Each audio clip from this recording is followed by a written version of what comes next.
Você está planejando vir morar em Portugal, mas tem medo de como pode ser, do que pode acontecer na imigração do aeroporto?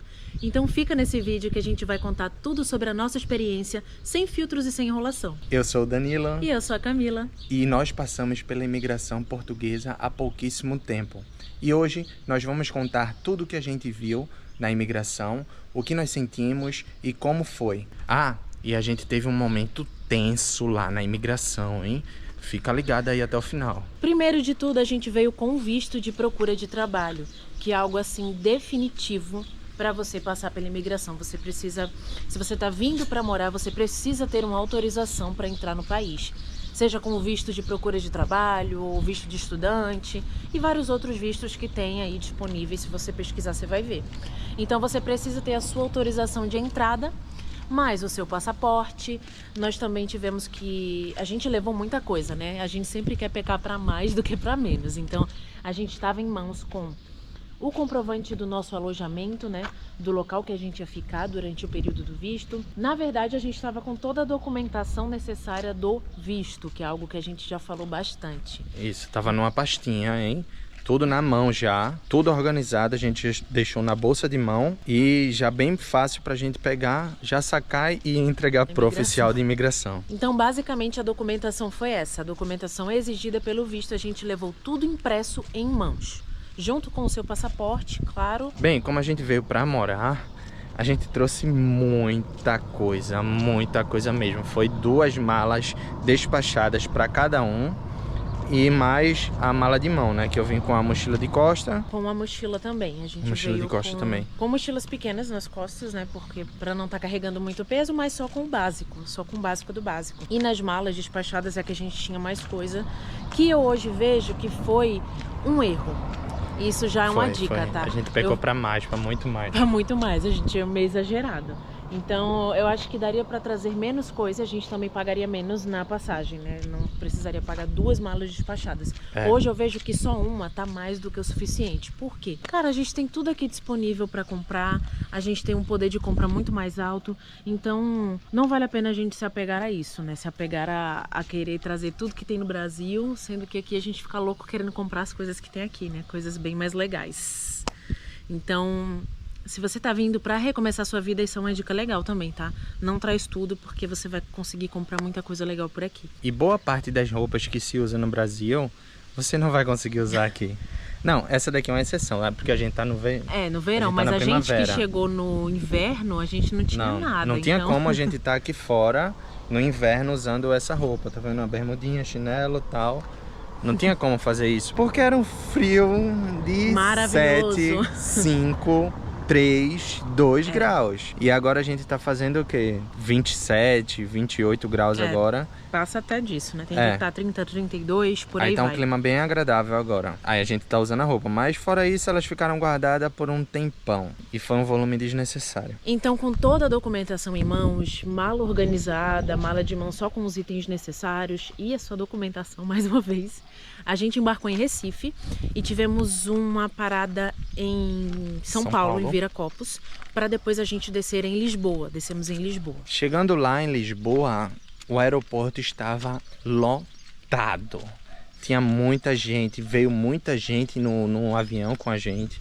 E quando a gente desembarcou, todo mundo estava indo para o processo de imigração, que é uma fila gigantesca e tem... como se fosse fazendo uma cobrinha. Sabe aquelas filas da CIA? Que tem as fitinhas dividindo e você vai fazendo uma cobrinha.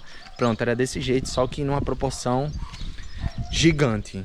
Era muita gente mesmo. E tava lá na fila, até que a fila andou rápido, não foi? Andou bem rápido, mas também porque tinham muitos atendentes, né? Muitos oficiais. E aí você ia para o guichê que estava disponível e a gente via, né, o pessoal falando ali com os oficiais e a maioria passava, né? Você prestou atenção se alguém não deixaram passar, se alguém foi barrado? Não, porque eu não me não. lembro disso acontecer. Eu não consegui prestar atenção nisso, por quê? Porque é tensão, gente. Quando a gente desce lá e começa a fila, vem uma sensação assim na barriga, um frio na barriga. Por que eu não sei? Porque a gente tá com tudo certo. Porque é tudo novo, né, gente? A gente nunca tinha viajado para outro país E esse foi o primeiro país que a gente viajou e já veio para um processo de imigração. Mas a gente também ficou um pouco tenso com essa questão da imigração, porque a gente ouviu muitas pessoas falando que a imigração em Lisboa era muito difícil, que estavam barrando até as pessoas que estavam indo com visto,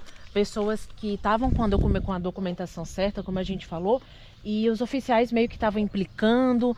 E assim, é muito bom a gente estar em grupos que a gente possa tirar nossas dúvidas, grupos de mensagens, mas até onde isso é saudável, sabe? Porque assim, era tanta história ruim, tanta história que as pessoas estavam sendo barradas, que estava tendo problema, que a gente ficou muito tenso por isso também. Foi. Na verdade, foi por isso. Porque a gente estava indo com tudo certo, não tinha por que estar tenso. E chegando lá, a gente esperou na fila, a gente tomou cuidado com tudo, né? Com a vestimenta que a gente já tá, para passar uma boa impressão, tá bem organizado, bem arrumado, né? Então, chegando lá na hora, foi tudo muito tranquilo. Foi muito tranquilo. Muito mais do que a gente imaginava. Um dos agentes que estava organizando a fila falou pra gente esperar a próxima família encerrar o atendimento pra gente ser a nossa vez. Quando chegou a nossa vez, nós chegamos lá, o oficial de imigração pediu o nosso passaporte. Entregamos o passaporte a ele e ele fez algumas perguntas. A primeira pergunta foi se a gente já tinha trabalho certo em Portugal. E falamos que não, porque viemos com visto de procura de trabalho, né? Não tínhamos trabalho. E ele perguntou de onde nós viemos. Nós falamos do Brasil, de São Paulo. Ele conferiu lá e não teve mais nenhuma pergunta, nenhum questionamento. Não falou mais nada. Ele só falou assim, nos desejou boa sorte, carimbou os passaportes e a gente seguiu para a próxima etapa. Um detalhe, uma dica para te ajudar na hora que você for falar com o oficial é: mantenha a calma. Esteja calmo, seja sincero e responda todas as perguntas que te fizerem. Responda só o que te perguntarem, tá? Não sai falando que nem um tagarela, porque isso vai fazer toda a diferença para você. Então responda só o que te perguntarem e mostre só os documentos que te pedirem. Essa aí é uma dica de ouro em qualquer processo de imigração, tanto portuguesa, italiana, francesa, para os Estados Unidos, para o Canadá, para qualquer lugar. Você sempre tem que entregar o que ele pede e responder o que ele pergunta. O mais importante é estar tranquilo e com tudo em mãos, porque o agente percebe quando você está nervoso. São pessoas treinadas para saber isso. Então, se você demonstrar nervosismo, se você demonstrar que está impaciente com a situação, pode ser que ele queira achar caroço no seu angu. E às vezes quem tá assim realmente tem caroço no angu, né? Relaxa. Relaxa, tá com tudo certo, tem todos os documentos, tem prova de tudo. Você só vai entregar, responder e passar. Depois dessa imigração super mega tranquila e nos deu um alívio muito grande, a nossa sensação foi de dever cumprido. Foi uma sensação de caramba, conseguimos, um alívio muito grande, chega a sair o peso do corpo. E a gente foi para a próxima etapa, que era pegar as malas, que é aí que veio o perrengue. Gente, o aeroporto de Lisboa tem muita gente. É um aeroporto muito grande e tem muita gente esperando mala, porque boa parte do pessoal que estava fazendo o processo de imigração também estava com visto e também iria ficar. Então a gente passou, eu acho que uns 50 minutos, 40 minutos Foi por isso aí. esperando as nossas malas. Foi o perrengue, na verdade, foi esse. O único perrengue que a gente passou. E uma coisa, quando você for pegar a sua mala, gente, tenham muita atenção. Marquem as suas malas, porque pode ser que você pegue a mala errada. Tá, isso não acontece.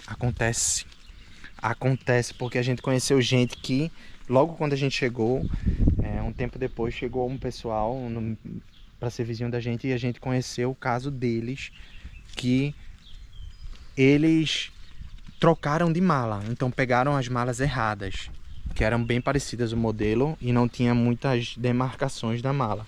Então eles pegaram a mala errada. E aí foram embora e chegaram aqui, só perceberam quando chegaram aqui que abriram a mala e não era a mala deles.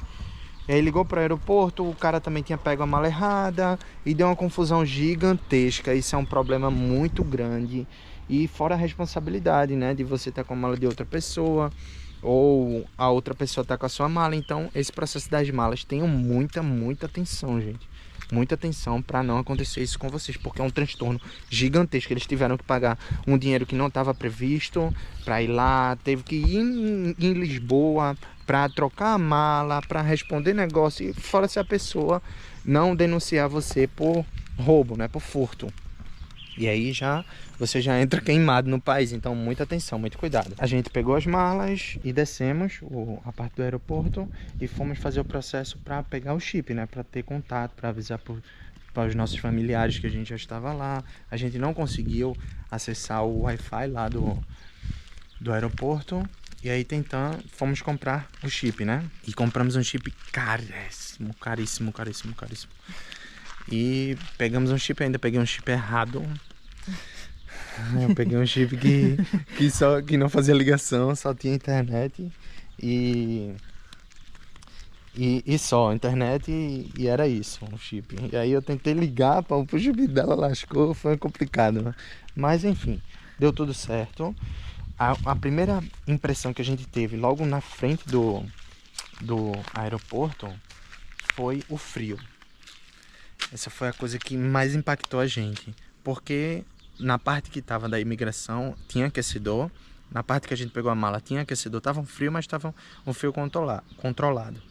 Mas quando a gente saiu do aeroporto, veio aquele vento frio que eu nunca senti na vida. Um vento frio, que era muito frio mesmo. E a gente tava com casaco, mas o casaco e nada era a mesma coisa. E aí a gente foi e pediu um Uber. O Uber não aceitou a nossa corrida, porque a gente tava com 2 malas gigantes. E a gente teve que solicitar outra categoria de Uber, que era Uber que pegava 7 passageiros, era um Uber maior. Quando a gente chegou na rodoviária de Lisboa, a gente pegou um ônibus, um autocarro, para vir para Viseu e chegarmos no nosso T0, que a gente já tinha alugado, já tinha feito todo o processo de arrendamento com a nossa equipe de relocation. E quando a gente saiu do aeroporto foi quando realmente caiu a ficha de que era real. A gente estava em Portugal, a gente tinha passado por todo o processo e no fim das contas a imigração foi super tranquila. Por quê? Porque a gente estava totalmente corretos, né? A gente não estava faltando nenhum documento, a gente não estava entrando de forma ilegal no país, o que faz toda a diferença. Um detalhe é que quando a gente chegou na rodoviária de Viseu, a gente não teve como pegar ônibus, né? Já tinha passado o horário, a gente chegou muito tarde, isso já era o quê? Umas 8 para 9 horas da noite. Então a gente teve que solicitar um Uber para trazer a gente até a nossa aldeia, né? Que a gente não mora no centro de Viseu mesmo. E deu bem caro também esse Uber, tá? Deu bem caro, mas é algo assim que quem tem família, quem tem amigos, que alguém que possa ir te buscar, se o local for longe, faz toda a diferença, porque o Uber foi bem caro, né? Por conta da distância do local que a gente estava indo. Mas era a única opção, não tinha como, não tinha carro, não tinha amigo, não tinha família, não tinha ninguém, era só eu, Danilo e Deus, então deu tudo certo. Apesar dos pesares, deu tudo certo. Muito mais certo do que a gente pensava. E hoje nós estamos aqui em Portugal, estamos no 3º mês, quase chegando para o 4º mês e já está tudo maravilhoso aqui. A gente já tá com carro, já tá com moto, já estamos trabalhando os dois, que é muito importante. Tá muito melhor do que a gente pensou, muito melhor do que a gente imaginou, né? Que seria tão rápido assim. E até com a residência, né? Os dois, nossa residência já chegou. A gente até gravou um vídeo também falando sobre isso. Então tudo ocorreu muito melhor do que a gente pensou, muito melhor do que a gente sonhou, muito melhor do que a gente imaginou. E é isso que Deus faz na nossa vida. Muito obrigado por você assistir o vídeo até o final. Deixa o like no vídeo, se inscreve no canal, não se esquece, hein? Comenta que vídeos você quer ver aqui, ideias de temas. E me segue lá no Insta, que por lá a gente consegue conversar. Valeu e até o próximo vídeo. Fui!